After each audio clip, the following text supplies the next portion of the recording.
of JP Morgan Funds, and she's a global market strategist with the Global Markets Insight Strategy team. In this role, Anastasia is responsible for delivering timely market and economic insight to both institutional and retail clients across the country.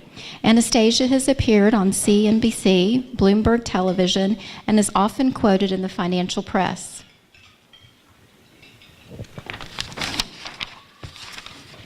Anastasia is a CFA charter holder. She graduated summa cum laude with a bachelor's degree in finance and a minor in political science from the University of New Mexico. She is fluent in English and Russian and proficient in French. Anastasia holds Series 766 and 910 license. Anastasia, if you'd please come forward.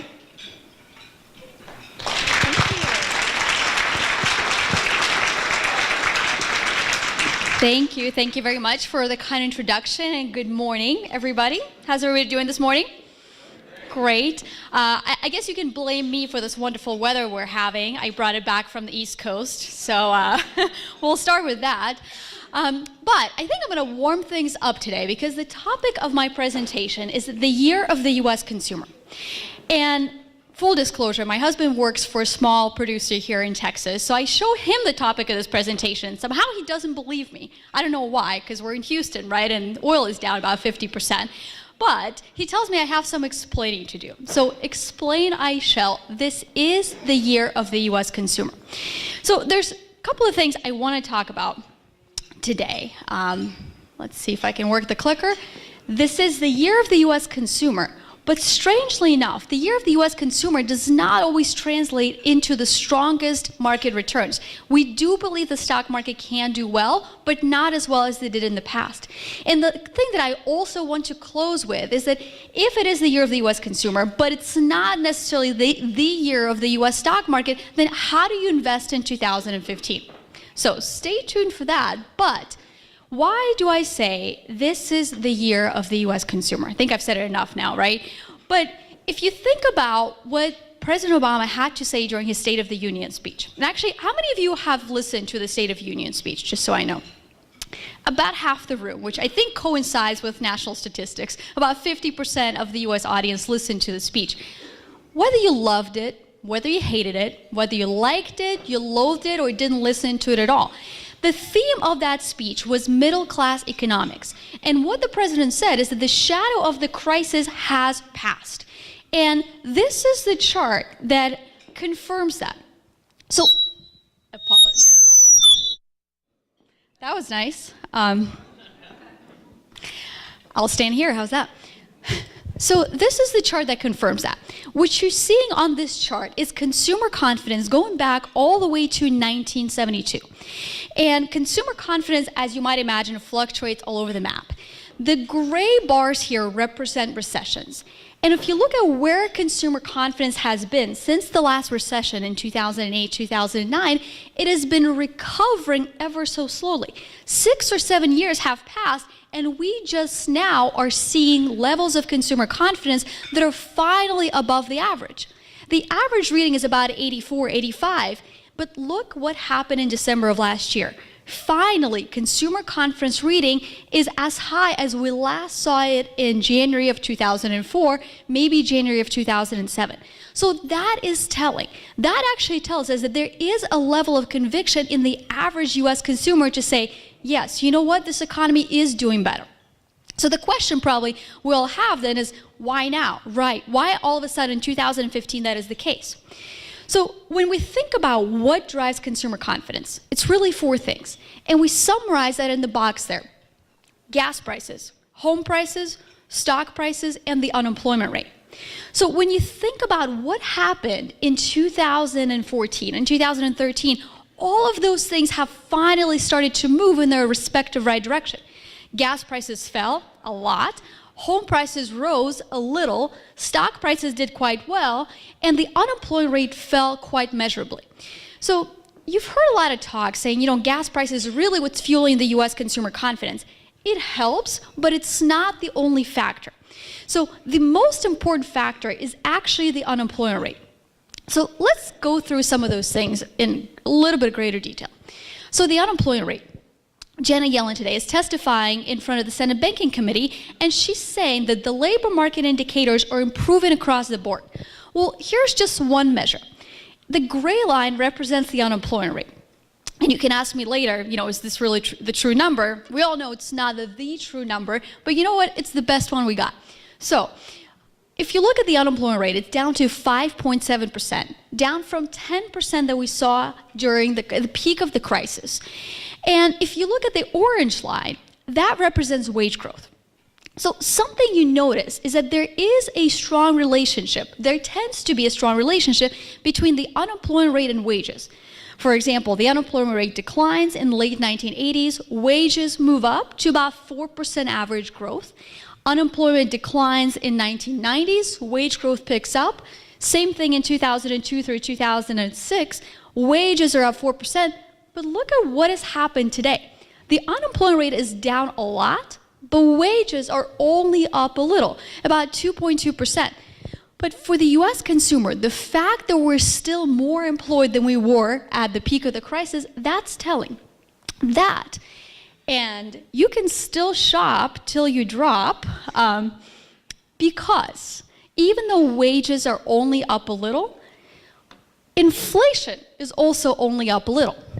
If you look at various measures of inflation, the one the Fed prefers to look at stands for personal consumption expenditures, PCE. You might hear this in Fed communications, and that measure is only up 1.3% year over year. So wages are up 2.2%, you take out inflation of 1.3, so you still get a net positive real growth in wages. So could be better, but it's also not so bad. By the way, why do I talk about PCE inflation versus CPI inflation? You guys didn't know you're going to get the, inflation pop quiz here, right? CPI, which we'll look at on this page, has fixed percentages assigned to each spending category. Those percentages do not change but every couple of years. But we all know that our consumer behavior changes in response to change in prices, right? If tea becomes cheaper than coffee, you might go and substitute your coffee drinking habits for tea. Of course, if you're like me, you will not do that. You'll give up food before you give up coffee, right? Coffee is a food group, the last time I checked. But the point is, the Fed looks at that measure because it does take into account how we consumers adapt to changing prices. And that PCE inflation is very low, 1.3%. So there's a couple of things that weigh on the inflation. Of course, energy prices they're down 4.8% in that consumer basket. Apparel, down 0.3%. Recreation is down 2.8%. So those categories have dragged down inflation overall. So the fact that we have ever so slight positive real wage growth, that's actually positive. But to balance the message just a little bit, what's all this talk about cyclical wage stagnation? Is it real? Is it happening?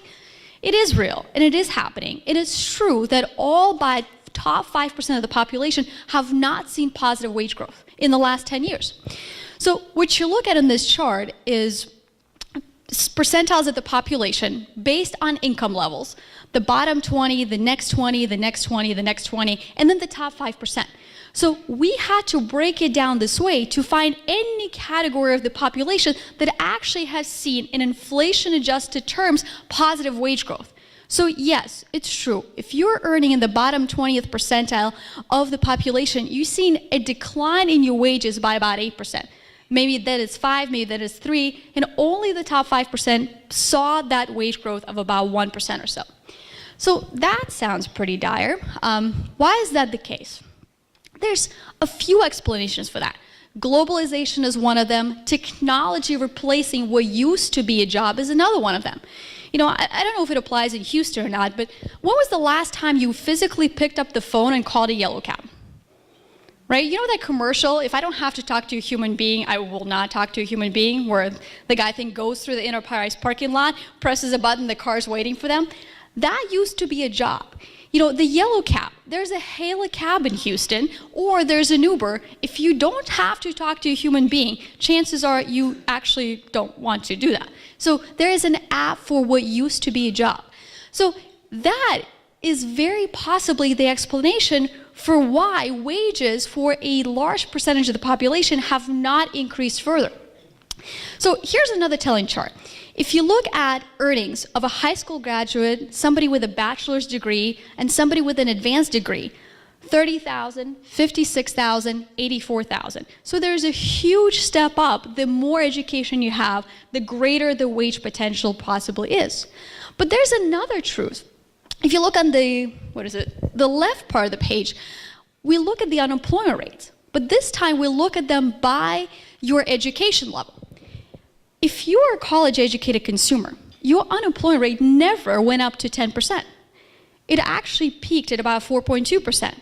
Today, the unemployment rate is 3.2% for a college-educated consumer. For somebody with less than a high school degree, the unemployment rate was 16% at the very peak, and it's now at 8.5%. So who has more bargaining power?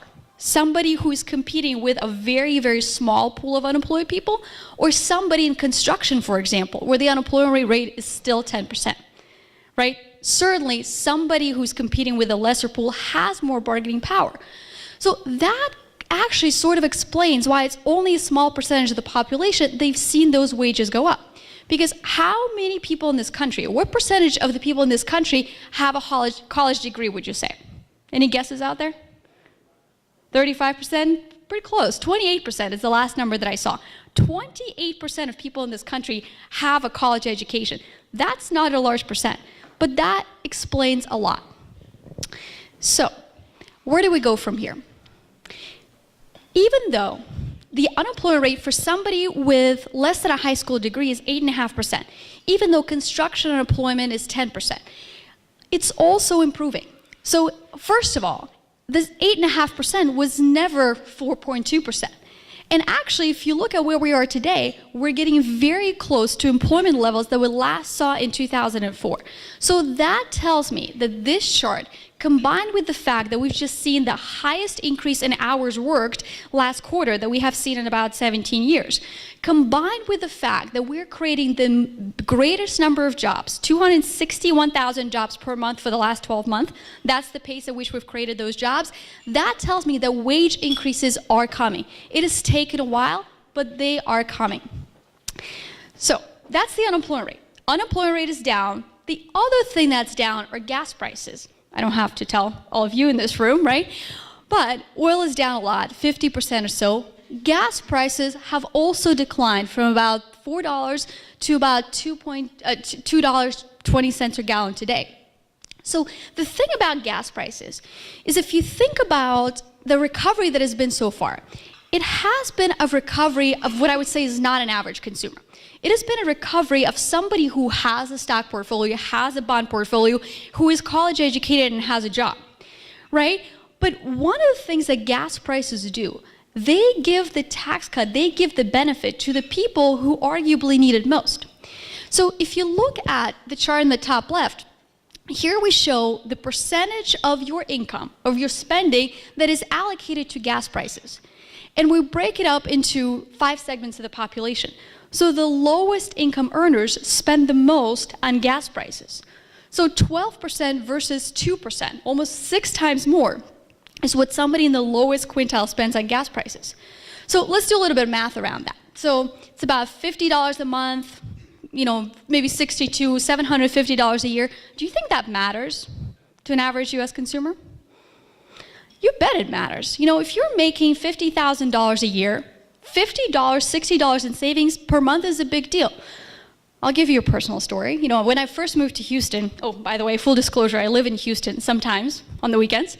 So when I first moved to Houston, I moved from Albuquerque, New Mexico to Houston in pursuit of greener pastures.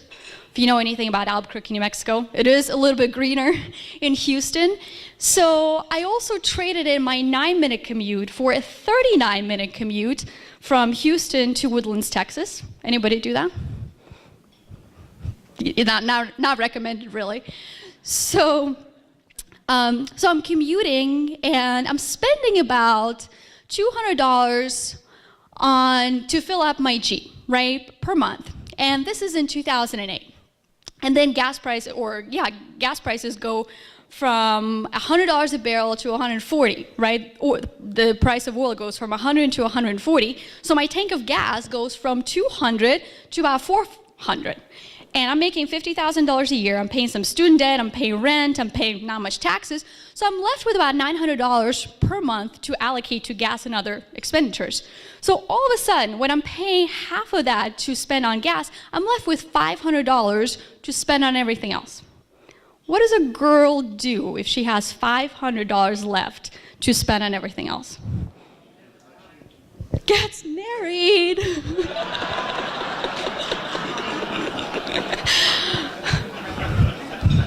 Hopefully some of you knew that that was a joke. She trades in her Jeep for a Jetta. The marriage came later. She trades in her Jeep for a Jetta, and all of a sudden gas prices actually plummet, right? Because we've got now 2008, 2009, and I'm driving this super fuel efficient Jetta. So the first month, I don't go out and spend those $50 on extra shoes, but the longer it goes on, the more entrenched that income becomes as part of your disposable income, the more you will maybe not buy shoes, but actually you might go buy that extra set of chicken wings. You might actually go take your friend out for an extra beer or so. That's what happens. So the fact that today you have a massive amount of people in this country that have this huge tax cut, that is a big deal. Over time, that will accrue to the US economy. So we've got lower unemployment rate, we've got lower gas prices. What we also have is cash rates that might actually finally rise. This is yet another one of those average consumer versus the people that has benefited so far. If you look at the average portfolio for a 65-year-old, the average savings are about $50,000, $60,000. Does that sound right? That's the latest number that I saw, right? So the average US consumer does not benefit from a stock market recovery. The average US consumer benefits, though, if the Fed starts to raise the short-term rates. And that's where I think we are today. If it's not June, it's most likely September, that we will see short-term rates finally go up. So today, if you have $100,000 in a 6-month CD, it is earning you a whopping $130. But if the Fed does what we think they will do and raise the short-term rates by about 1% over the course of the next year or so, then that $130 now becomes $1,130. So that, over time, will also be a benefit to the US consumer. Speaking of the Fed, why do we say that they will actually raise the short-term rates? They have a dual mandate. First of all, full employment, which at 5.7% unemployment, we're just about there. The second part of that mandate is inflation near 2%, which I mentioned we're not quite seeing. But if the low inflation that we see today is due to lower commodity prices and also lower import prices, which Bank of England says it is. Bank of England thinks that 2/3 of the decline in inflation is due to those two forces. Stronger US dollar, meaning cheaper imports, and also cheaper oil. So that tells the Fed that those are transitory forces that will dissipate. So take a look at this chart. If you can't see it, I will read it for you. So these are the projections that the Federal Reserve provided us with in December. And in 2015, at the end of the year, they expect that the economy will grow at 2.8%, which is faster than in prior 5 or so years where we've grown at 2.2%. They expect the unemployment rate to decline to 5.3%. PC inflation, that's that tea for coffee substitution thing I was talking about. PC inflation, they expect to be at 1.3%. And yet, the Fed funds rate, they expect will go up from 13 basis points to 1.13 basis points. So rate increases are coming, which some of you may say, well, rate increases, sure, we earn more on our cash, but is that really such a great thing for us, the homeowners, right? If mortgage rates increase, then that's not such a good thing. But short-term rates versus long-term rates are two different things. And what's unique about this cycle, what's unique about this particular recovery is the Fed has control of both. Not only do they control the short-term rates, but they still also control the long-term rates. And you might remember from a year or two ago, you had Fed buying tremendous amount of treasuries. Remember that? So the picture that I would show you there is if you look at the federal balance sheet, this is how the Fed kept a lid on long-term rates by buying massive amounts of US treasuries, which is in blue, and also mortgage-backed securities, which is in brown of some shade. So by buying these massive amounts of long-term treasuries and mortgage-backed securities, they have managed to keep those rates low to the tune of 2%, which is the yield on a 10-year treasury today. So the argument could be made, well, the Fed is going to raise the short-term rates, shouldn't the long-term rates rise? Not necessarily, because is the Fed going to sell outright these holdings of treasuries? No, they're not. The Fed today controls about 35% of long-term treasuries in the market versus 15% that they controlled 10 years ago. So the Fed is still exerting a massive amount of pressure in the long end of the curve. And by the way, so is the European Central Bank. The yield on a 10-year German Bund, you know what it is? 0.35%. So 0.35%, which is what you can get on your 10-year debt in Germany, versus 2% in the US. Which one would you rather take? US sounds pretty good. So that's why a lot of the flows have actually come to the United States, and that too helps keep a lid on long-term treasuries. The reason why that's important is because that's what matters to the housing market. That's what controls the 30-year fixed rate mortgage in the United States, is the 10-year treasury. So if you think that a 10-year treasury yield may rise, but it's not going to go to 4-point-some% like we saw in 2006, and if you couple that with home prices that today are still not back to their pre-recession levels. These are the home prices. We look at 3 different indices, but no matter which way you look at it, they're still about 15-17% below the peak. So prices are not anywhere near 2007 highs, and rates, long-term rates, are not anywhere near 2006 highs. So that makes housing still exceptionally affordable, except for if you look at the street in Houston, right? That's another story. But National Housing Affordability Index, this shows you the average mortgage payment as percent of household income is still at the cheapest levels that we see going back to 1975. So you start putting this all together. Unemployment rate, cheap gas prices, home prices that are rising but not at such a pace that they're going to derail the recovery. And finally, the stock market that's done quite well. For all those reasons, that's why we say this is the year of the US consumer. So to wrap things up, I think it's wrapping up time. I got my 5-minute mark. Perfect. To wrap things up, sounds like a pretty optimistic outlook on the economy, right? But all of us are, at the end of the day, also investors. And can an investor take that strength in the US economy and one-for-one translate into the US stock market? Well, turns out not quite the case. Because if you look at the economy, right, 70% of the economy is driven by consumer. Are we able and willing to spend? And the answer to that is yes, we are. Are we able to get credit? In most cases, the answer is yes. So if that's the case, then that's what fuels the consumption. But if you look at the composition of the stock market, about 40-50% of the stock market is tied to CapEx. Is tied to not fully energy CapEx, but that's part of it. So on the one hand, the economy is the consumer, but the stock market is investment spending. So the narrative for the stock market has changed a little bit. You probably heard, many pundits on TV elsewhere say, stock market is cheap, earnings are solid, fundamentals are strong, all systems go. Does that sound pretty familiar? Well, let's walk through each one of those. Valuations are no longer cheap. If you look at how much you're paying for future earnings today, because that's what we're after, right? Future earnings. So we want to make sure we get a good deal. So if you look at future earnings today and the multiple, you're looking at 16 times versus 10 times that you saw in 2008 versus the average price to earnings ratio of about 15.6 times. So the stock market is not expensive. You're not looking at 24 times earnings, but the stock market is also no longer cheap.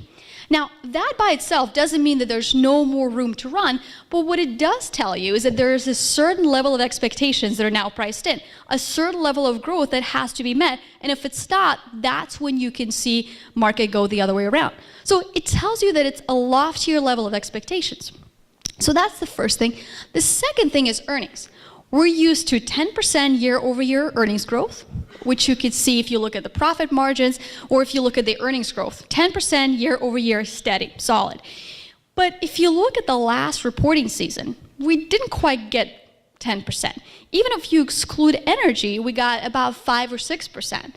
And revenues were not quite as robust as they have been in prior quarters. So again, the narrative there has changed somewhat. There's still earnings growth, but it's just not as solid as it has been in the last few quarters.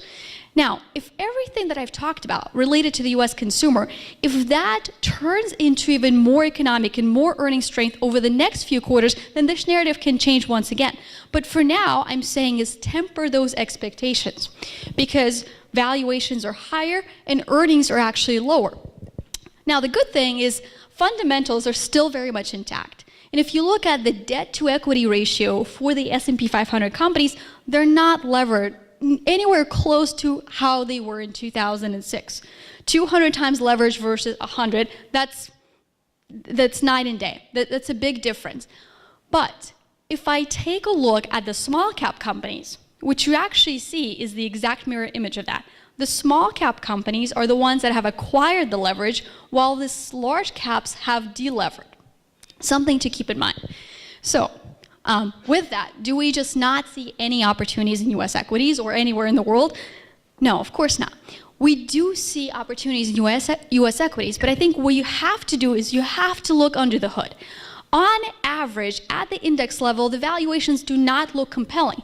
But when you lift the hood and we actually start looking at stocks and sectors and subsectors, that's where you find the values.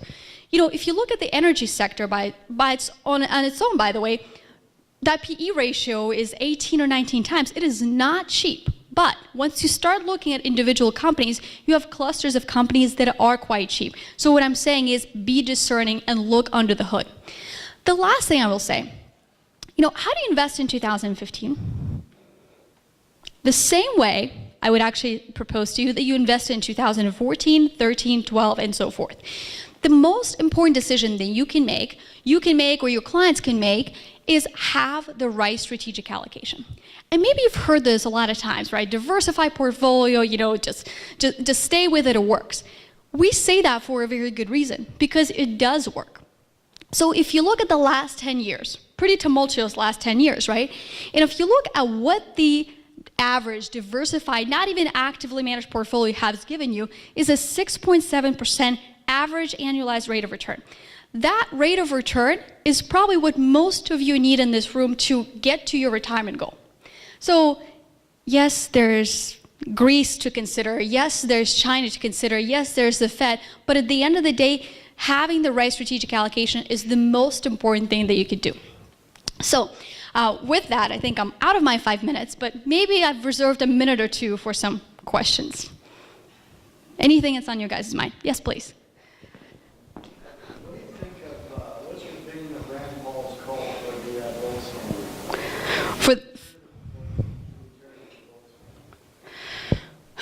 So the question is, returning to the gold standard, you know, what are the merits of that, or what are the, you know, what's the opinion on that? I think the gold standard has been abandoned for a reason. And I think, you know, the reason is that the US system has enough credibility to do without it. And I think when you think about gold, there's, you know, many other investment implications that drive it, and gold could be, you know, the reason why people look to gold is protection against currency debasement. But I think what's become evident in the last number of years is that things can turn around quite quickly. You know, 5 years ago, we were talking about a budget deficit in the United States that was 10%. of GDP. Today, we're talking about a budget deficit that's 2.5% of GDP. We're talking about the debt levels that are at 100, and they have subsided ever so slightly since then. So I think the argument to return to gold because you're afraid of currency debasement is just actually not there. I think with all the back and forth in Congress, between Congress and President and within Congress, I think what we've come to realize is that when push comes to shove, we are able to make the right decisions. And that actually is also the case in Greece, too. You know, when push comes to shove, the Greek government realizes that they cannot function outside of Europe. So I think there's a lot of other issues to fix and focus on, but probably returning to the gold standard would not be my number one. Thank you for the question, though. Anybody else? One last one. All right, I think the last question is probably on the Texas economy. So with that, I will turn it over to your next guest. Thank you so much. Thank you, Anastasia. And we have a small gift for you. Appreciation.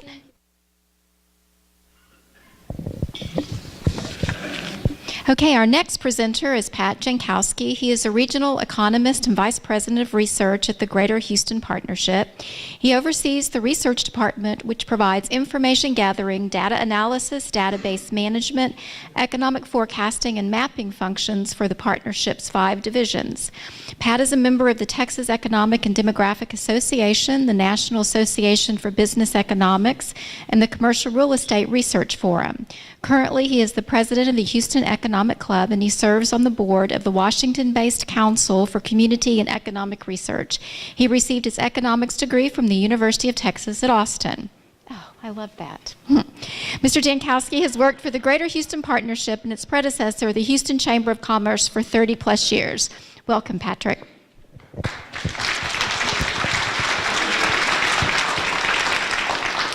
Thank you very much, Melinda, and thank you very much for having me back again. This is my 3rd or 4th time back, and I'm pleased to see that you people still come to hear what I have to say, so thank you very much for that. You said Anastasia gave us an insight into the national economy, the global economy, and the markets, and I'm going to focus specifically on Houston and the uncertainties that we're seeing over the next few months and how we think Houston's going to play out over the next year or two. So you see my opening slide. Yes, that is how I do my forecasts. Actually, sometimes I feel it's more accurate doing a forecast like that than actually trying to work your formulas and models. Before we get started, real quick, we publish a lot of data at the Greater Houston Partnership. We put the data out there so that people can use it. We have the easiest website in the world to remember. It's houston.org. And you go to the tab on economy. You can get Glance, which is a newsletter, KEI, which is just a data spreadsheet, briefs, which are 1 page of 2 pages of talking points, and forecasts. We also post just real quick write-ups about what's going on in different sectors of the economy, whether it's employment or construction or home sales or traffic through the airport, if you're looking for data on that. And I do tweet and I do blog. If you follow me on Twitter, what I tweet out is information about what's going on in the economy, not about my personal life. So I did not tweet during the Oscars. So, do you guys remember Mary Poppins? One of my favorite movies as a kid. Remember how the movie started early on? She had that wonderful song that went, "Spoonful of Sugar." Well, we're going to start off with a little sugar before I get to some of the medicine that we're going to have to swallow about Houston's economy.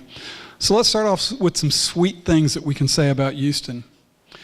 Forbes rated us as the fastest growing city. By city, they should have said metropolitan area, because we're the fastest growing metropolitan area in the United States. It was so nice to see this come out just a few weeks ago when so many other stories that have been coming out about Houston have been negative.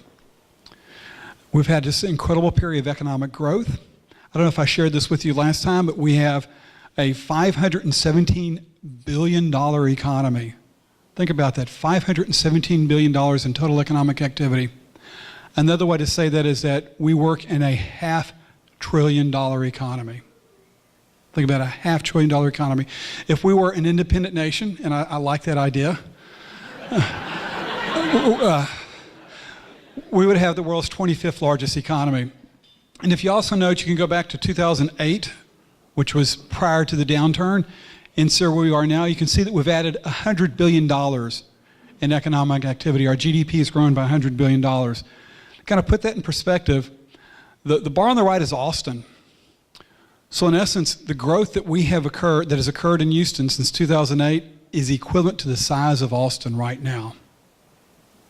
It's like we've taken the Austin economy, a place known for high tech and music, and dropped it into Houston's economy since 2008. When I look at the amount of companies that are relocating, this is new business announcements. We try to track what's going on in the region. There's no official government agency that you have to report that you've opened up a business or relocated to, but we try to read the newspapers, go to the websites, go to the news feeds. Any relocation that's involved 50 or more jobs, 20,000 more square feet of office or industrial space, or $1 million in investment. And you can see we tracked over almost 400 such projects last year, and you can see the number of projects have been going up since 2012. And that's what's happened with employment since January 2010. For us, the bottom of the recession was January 2010, and we've had some very strong growth since then. That 485,000 jobs, if you just want to come up with a round number, over the last 5 years, Houston has added employment at the rate of 100,000 jobs a year. Absolutely incredible if you think about it, 100,000 jobs a year for the last 5 years. So that's the sugar. Now we have a few pills we need to swallow. Falling oil prices, just shy of $108 a barrel back in June. Depends upon whether you're looking at oil on Monday, Tuesday, or Wednesday. It's been flirting around 50, 52, 55, but you can see oil prices are about half of where they were when they peaked on June 20th of 2014. Yes, those barrels are actually scaled to size. I actually did the math. Gives you some illustration of what's happened to the barrel of oil, the price of a barrel of oil. So put it in another perspective. If you're trying to see what a 50% drop in value would be, the average single-family home in Houston through the Houston Association of Realtors sold for just shy of $285,000 in June. If housing suffered the same fate that oil has suffered, that house would be worth $156,000 now. Be careful, this is not a forecast of what's going to happen to housing. This is just to put it in perspective, because as we sit here and we enjoy our nice steak and so forth, I want to give you some idea of what the oil industry has been going through. Let's put it in another perspective. How about an F-150? I wish that was my truck. Unfortunately, it's not quite that new. But if you were a dealer and you had a truck on your lot that you were selling for $33,000 in June, and you suffered the same fate that the oil industry suffered, that same truck that you thought you could get $33,000 for, you could only get $15,000 for now. Another way to illustrate what's going on. And if you talk about your favorite beverage, just trying to illustrate just what has been occurring in the industry and the energy industry. If you're not working in it and you're on the periphery of it, sometimes you don't have the appreciation for it. So what is the impact of the drop in crude prices had on the industry? In Texas, we produce approximately 2.4 million barrels of oil per day. We produce some condensate, we produce natural gas, but let's just look at what's happened with oil. And when I put this together, that was about a $52 drop in oil is what we've seen from June to February. So if 2.4 million barrels of oil a day times $52 a barrel lost, so the lost potential revenue, the industry's making $125 million less per day on its oil than it was making back in June. On a monthly basis, they're making just shy of $4 million less. If you annualize that, it's $45 billion less in cash flow just off the production in Texas as a result of the fall in oil prices. So it gives you some idea of illustrating just what the industry is going through right now. And it also explains, if we talk about the stock market, what's happened. It's no wonder that the valuation of stocks, all these are companies which have large presences in Houston. Just across the board, every company that's engaged in oil and gas production or providing services to it has lost 20% or more in its value since June.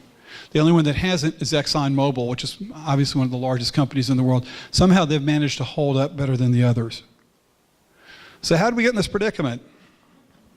How do we kind of find ourselves dangling out there?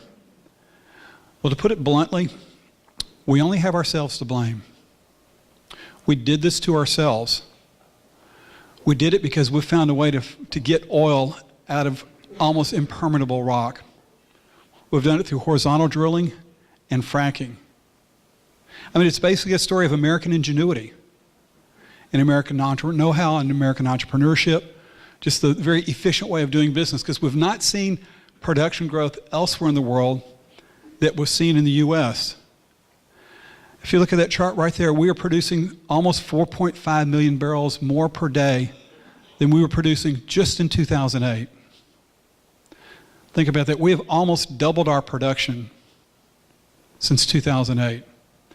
Incidentally, if you look at the surplus, because we have a surplus in the world, obviously, that's the reason why oil prices have gone down. Right now, the estimate is that there's about 2 million barrels a day excess supply in the world. So you can look here and you can see who's contributing to that excess supply. It's the U.S. because we are so good at finding and producing oil. So if the industry's begun to react, as you can see what's happened with the rig count. The rig count's fallen by almost a third, about a little over 30%. It was at 1931 back in September. It's now just above 1,300, and it will probably fall to 1,000 or just below 1,000 before it bottoms out. And we're looking at it'll probably bottom out sometimes towards the end of summer. Think about that. If you've lost 30%, if the industry has lost 30% of its capacity to produce oil because it's drilling 30% fewer rigs, that's like taking 30% of your production capacity away. If you owned a series of factories, and you'd have to shut down 30% of your factories. And if the rig count falls by 50%, as many expect it will, it's like losing half of your production capacity. It's gotten real quiet. So in a nutshell, what does the future hold for the oil and gas industry? We're going to see 30 to 40% less spent on exploration this year. The exploration companies are demanding concessions from the service companies, from the companies out in the field. Concessions anywhere from 10 to 50%. The rig count's going to continue to fall. We'll drill 1/3 fewer wells this year. If you want a number on that, we'll probably drill 10,000 fewer wells, because we drill over 30,000 wells a year. They're going to be wells that are drilled and not completed. A lot of companies are drilling them and capping them and waiting until oil prices go back up, because they know what they have in the ground, and they're waiting for oil prices to go up before they produce it and they can get more for it. Some companies are going to have difficulty servicing debt. There are going to be divestitures and some significant layoffs in the oil patch. The thing is, in spite of what I've just showed you, and in spite of what you read when you pick up the Houston Chronicle or the Houston Business Journal or the Wall Street Journal or CNN, the layoffs haven't appeared in the employment data yet. And there's a reason why. And at this point, I've got to get a little nerdy on you. Is when the Bureau of Labor Statistics or the Texas Workforce Commission reports employment data, they report it for the pay period that includes the 12th day of the month. And right now we're in a period of revision, so the most current employment data we have is for that second week of December. And if you think about it, OPEC met on November 27th, and they announced that they were not going to cut production. And this right here is just 3 weeks after OPEC's meeting, so we hadn't seen the reaction to OPEC affecting exploration, so we haven't seen the reaction to the impact on drilling. And right now, the Bureau of Labor Statistics and the Texas Workforce Commission are doing something called a benchmark revision, where they're going back and looking back at all the data for 2014 and for the latter half of 2013, and they are in the process of revising data based on some more complete records that they have. And so we will not know what happened in January until March 6th, and we won't know what happened in February until March 27th. Follow me through with this. Whatever happens in March, we won't know what happens till the end of April.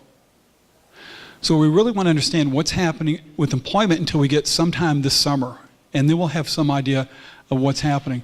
Because when you pick up the paper and you read about Halliburton having layoffs or Schlumberger having layoffs or Baker Hughes having layoffs, they talk corporate-wide. If you look real carefully, they don't specifically say this is what's going to happen in Houston. They say this is what we're going to do corporate-wide and this is what we're going to do globally. So we don't really have a good understanding.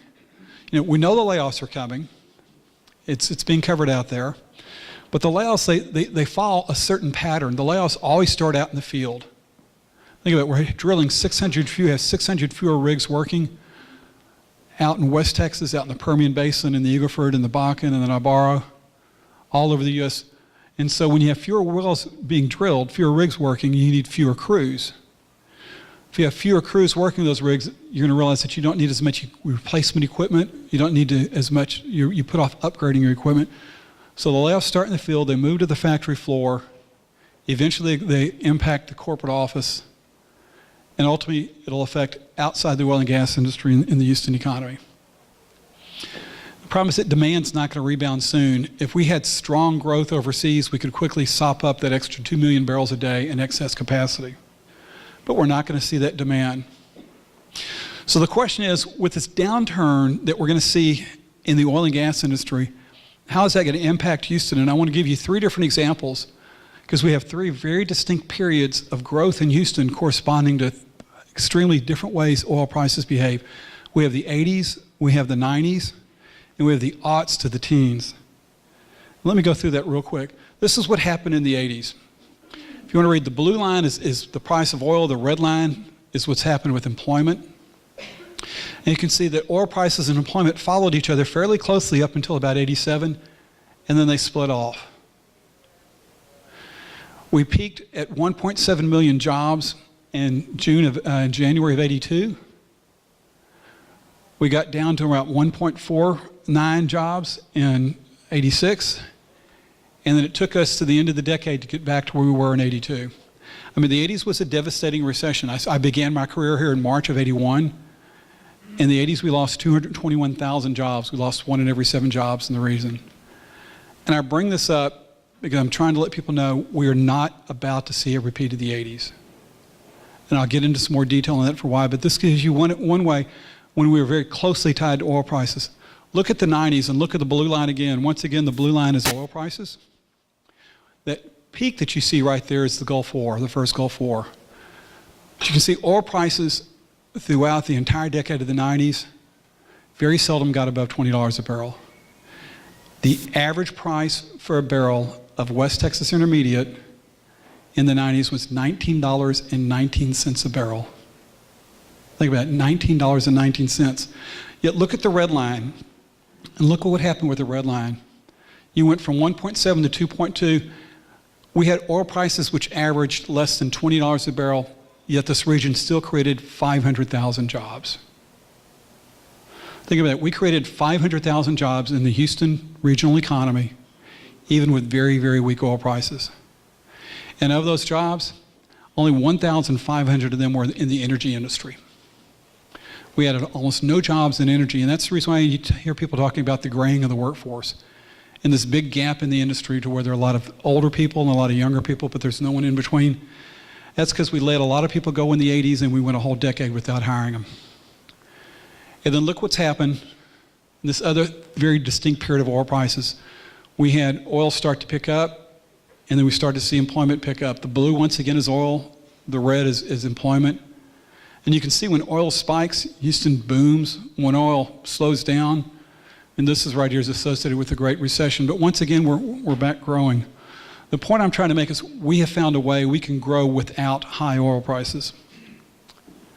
So how's the region going to respond? Is it going to respond like the 80s when we lost 221,000 jobs? Is it going to respond like the 90s where we found a way to grow without high oil prices, with very low oil prices? Or like the aughts to the teens where we actually boomed with high oil prices? Well, one thing emphatically, I'm going to say, that's okay, yeah, you can laugh, that's why that's up there. We're not going to repeat the 80s. My gosh, I hope we're not going to repeat the 80s. I don't know if I want to hear another Madonna song, so. Emphatically, we are not about to see a repeat of the 80s. Let me show you why. For one thing, when we entered the downturn, when the oil prices brought us down in the 80s, we were so ill prepared. We were in such bad shape. We're not in that same shape now, and I'll show you. I've got some slides to show you. From 82 to 86, that's actually a 5-year period, we added 71 million square feet of office space. Think about that. We increased the amount of office space in this region by over 60%. This last go around, we've only added 17.5. We have another 16.2 million under construction. If you take what's been added and what's under construction, the amount of office space is only going up in this region by about 22%. Big difference from the 80s. The point I'm trying to make is we are not overbuilt in office space the way we were overbuilt in the 80s. While in the 80s, every other building was a see-through office building, there'll be a few see-through office buildings going forward. There are some buildings built on spec. Probably the area that's going to suffer the most will actually be the energy corridor, with buildings that were built out there on spec, and you're not having companies expanding to move into it. Let's talk about home construction. This is both single family and multifamily, meaning it's homes like we see outside the windows and it's apartments. We added 187,000 homes in the region at the entire same time we were laying people off. And for me, for the life of me, I still can't understand why we continued to build houses while we were laying people off. It was almost like for every job we lost, we were going to build one house or one apartment. Really, it was just amazing. But if you look at what's happened now, we've added, since January 2010, the end of 2014, we've added about 190,000 housing units. That's both apartments and homes. But think about it, we've added 485,000 jobs. The housing market is not overbuilt. As we're moving into whatever we're going to see over the next 12 to 18 months, Houston's housing market's not overbuilt. If you go to the Houston Association of Realtors, they say you have a 2.6 month supply of housing, meaning at the rate that houses are being sold through the Houston Association of Realtors, all the inventory will be exhausted in 2.6 months. A balanced market is considered a 6-month market. So we still have a long way to go before we'd get unbalanced. The banking industry is in much better shape now than it was in the 80s. I don't know if you remember, but there was a time to where you were not allowed to have interstate banking, no branch banking. The banks in Texas were insular. It was only what happened between the Sabine, the Red, the Rio Grande. And so it actually, when the banks collapsed, of the 10 largest banks in the state, only 2 of them survived the 80s. The legislature had to be called into special session, and then we've got on the ballot, and we had to allow there to be interstate banking. I mean, if you think of the largest banks in the 80s, names like Texas Commerce, First City, Allied, M Bank, Republic Bank, those banks aren't around anymore. But think of the weight that we have from companies like JP Morgan Chase, Wells Fargo, Bank of America, Compass, Amegy. Banking is in such better shape now than it was in the 80s. So we're not going to have, there'll be some regional banks, there'll be banks in some of the smaller communities that are going to suffer, but we're not going to see an overall collapse in banking. And where's Mike Marshall? The guy who just raised his hand, I worked with him 30 years ago. And he was selling advertising. We were working together on this actual publication. I don't know if you remember that cover, Mike. So, it's April 85. Back in the 80s, when oil was $40 a barrel and you talked to somebody, the conversation was, when do you think it's going to hit 100? When do you think it's going to hit 100? Everybody just knew that oil was going to hit $100 a barrel. Well, it did 30 years later. And as people they worked that into their forecasts and they worked that into their plans to say, we know that oil is going to hit $100 a barrel, so we're going to lend it 60 or 70. And then oil collapsed. The last few years, when you talk to someone and oil was at $100 a barrel, the question was, how long do you think it'll last before it collapses? People knew that it wasn't going to stay at $100, so there's a whole different attitude. You're talking about attitude, think of Eddie Childs. You remember him? He used to come on TV and say, if you don't have an oil well, get one. Gosh, I wish I listened to him. So there's this sense of hubris in town. You haven't seen that same sense of hubris the last few years. I mean, if you think about the bumper stickers that said drive 80 and freeze a Yankee. Yes, who remembers those? Actually, it was drive 80 and freeze a Yankee in hell, but these slides sometimes get distributed, and I don't want that out there. You don't have that sense of hubris here, so you've got a whole different attitude. And a lot of the people who are business and civic leaders now grew up in this time. They cut their teeth on the hard times, so they didn't allow things to get out of hand. If you think about things that are different now, think about the work ethic of Houstonians. Back then, people thought of Eddie Childs, they thought of John Travolta, urban cowboy. Now when they talk about Houston work ethic, what did J.J. Watt say when he signed his $100 million contract?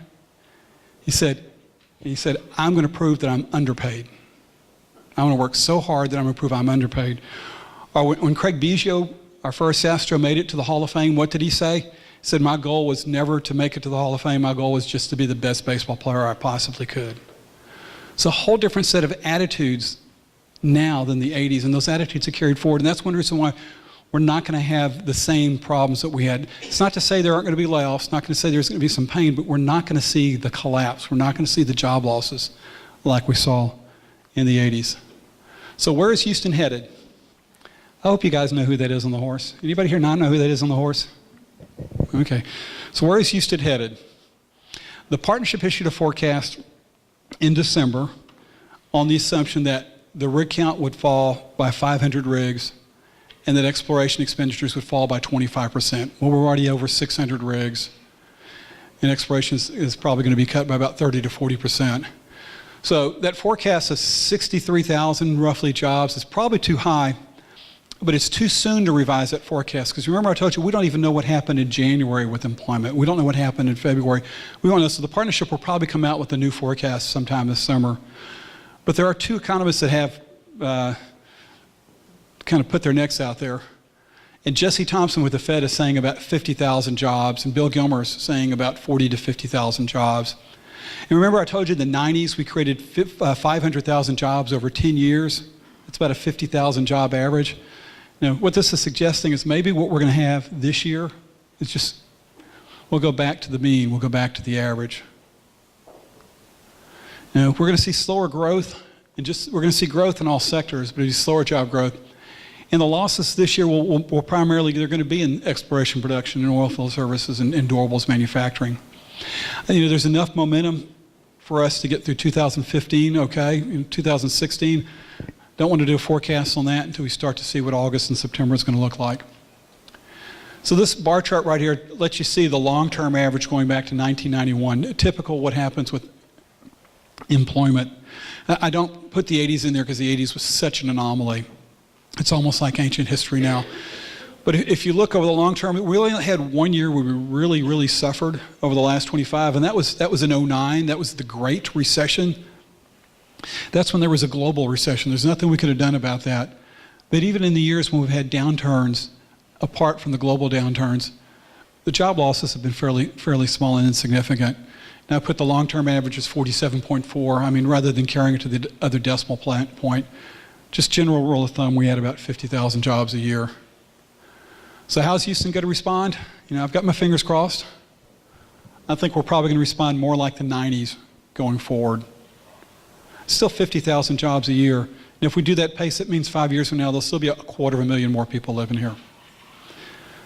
So I have a button here. I don't have that button on. You know, you may think I may be a little bit upbeat. I'm not a Pollyanna. I'm not one of those who can never see the fact that there's problems out there. Because, yeah, there will be some challenges that we're going to face over the next 12 to 18 months. But if you look at this, is all three of those charts put together on one chart. And if you look at the blue line and you look at the red line, and the blue line is employment. And you can see, in spite of what happens with oil prices, the long-term trend for Houston has been employment growth. We grow faster when oil prices are high. We grow a lot slower when oil prices are low. But we still find a way to grow. If you look from 1990 to 2015, we're just shy of 3 million jobs. So basically over that time period, we've added 1.4 million jobs, almost double our employment. And I know in finance they say past performance is no guarantee of future returns. In this case, I think it is. I think Houston, there's something innate about this economy and something innate about why we do business here.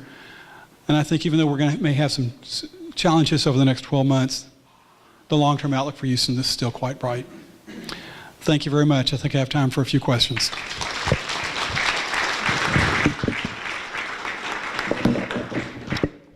Any questions?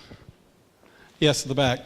Other than oil prices, do you see something that you think is could have a big impact on the Houston economy, either positively or negatively?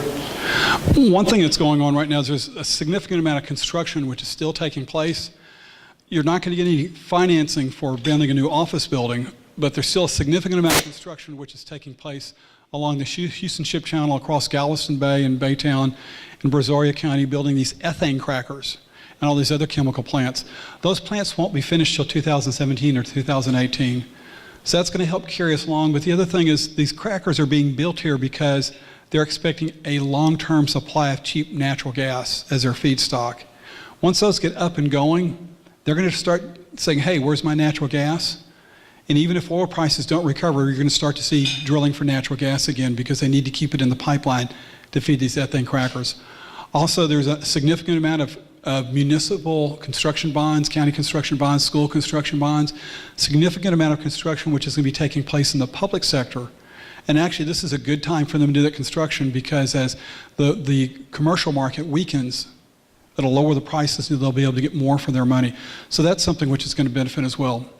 The one thing is Houston continues to attract people. People move here even when the economy is weak. If you go back over the last 30 years, there was only 1 year in which Houston lost employment, and that was '87, and that was at the worst part of the '80s downturn. But even if you go back to '08, '09, people are still moving in. As people move here, it's demand for retail, it's a demand for housing, it's demand for healthcare services, it's feeding new workers into the workforce and so forth. So that's something which is going to still benefit us. So, yes. The growth in the medical center is stunning, and I'm curious to ask, what's the ratio of offset from the contribution of the medical sector? And also, given the prior presentation, I wonder if the medical sector represents more of the college-educated, higher-paying jobs potentially, as opposed to, say, the oil field services. Just wondering what the impact of the medical center is relative to the greater economy. Medical center is very important. It's becoming more important now than it has been in the past. And I would probably get shot by the people at the Texas Medical Center for saying this. The center up until now has not been as big an engine for growth as it should be. The way an economy grows is you have new money injected into the economy. We ship oil field equipment somewhere and people ship money back in. Or we ship refined products somewhere and people ship money back in. The Texas Medical Center, if you and I drive down to the Texas Medical Center, or we drive over to the Kingwood Medical Center, Kingwood Medical Center, our money's still in the economy. We haven't put any new money in the economy. We're just spending it in a different part. If someone from Dallas comes to Houston to get treatment, they're taking their insurance premium or their cash from Dallas and injecting it into Houston. So as the medical center continues to try to market more outside the region, especially international, bring those patients in, that will help. The other thing is the medical center works very well when they do clinical research. And if someone's going to give them a grant or fund their research, that's bringing new money into the region. So to that extent, yes. And Dr. Robbins, who's came here from Stanford, who's trying to get the institutions to work more closely together and consider it as a huge collaborative. And I think going forward, we're going to start to see more things come out of the Texas Medical Center and have a bigger impact than it's had in the past. But it hasn't, only to the extent that it brings new money into the region has it had an impact. So. Yes. Yes. I think I have time for one more question. I will be willing to stay around afterwards and answer questions. And if you would like a copy of my slides, if you'd give me your business card, I'll email you a copy when I get back to the office. So I think I have time for one more question. Yes.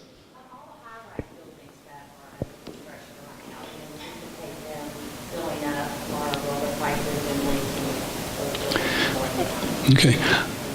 High-rise, mid to high-rise apartment buildings inside the 610 loop are overbuilt. It's going to take a while for those to lease up. Depends upon the cycle. It takes 18 months to build a garden-style apartment, 3 to 5 years to build a high-rise. If the timing is right, they may come on the market, but anything that comes on the market in the next 6 months to a year is probably going to have a hard time leasing. As far as office buildings, if it's built on spec, if it's spec in the energy corridor, it's going to have a hard time leasing. If it's spec downtown, it probably won't have a hard time leasing. It depends. If you talk to Jones Lang LaSalle, they tell you, or JLL, they say 50% of all office construction is pre-leased. You talk to CBRE, they say 2/3 is pre-leased, so they like to cite that number. The concern is you're starting to hear about office space being subleased, being thrown back onto the market because either because of layoffs or because people are overambitious in their leasing. So you'll definitely see weakness in the multifamily high-rise market inside the loop. You're going to see weakness in spec office buildings, and you'll probably see some weakness out in the energy corridor. All the other areas, though, I think are going to be okay for office buildings. So, okay. Well, thank you very much, everybody.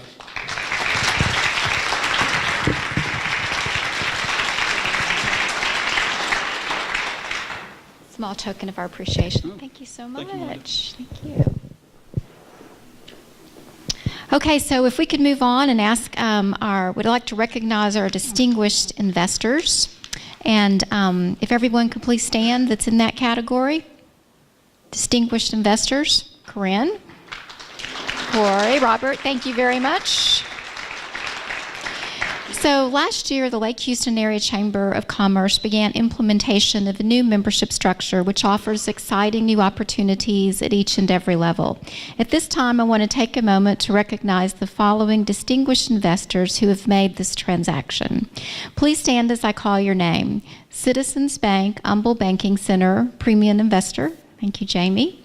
Edward Jones Investments, Premium Investor. We have several Edwards Jones.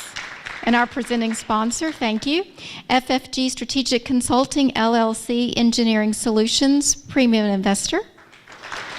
Humble Independent School District, Partner Investor.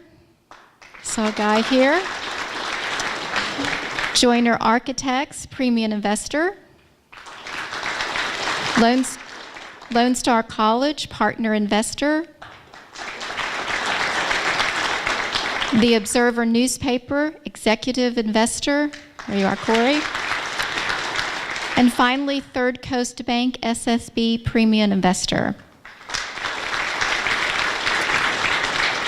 And at the conclusion, if each of you would join Stephanie at the front of the stage after the luncheon to receive your plaque and receive a group photo. And now if I can ask our ambassadors to please stand. Thank you. And Anita Cooper will be our 2015 Ambassador Chair. Are you here, Anita? Thank you. And finally, and most importantly, I want to once again thank our sponsors, our presenting sponsor, Edward Jones Investment, our gold sponsor, Waste Connections of Texas, our silver sponsors, Archway Properties, Edward Jones Financial Advisor, Don Gaddy, and our bronze sponsor, FFG Strategic Consulting, LLC, Engineer and Project Management Solutions. Thank you so much. We could not make these possible without you. And then finally, we'd like to thank Walden on Lake Houston for allowing us to have our luncheon here today. And then, of course, to thank our two presenters, Anastasia and Patrick. Thank you both. And y'all enjoy the rest of your afternoon. Thank you.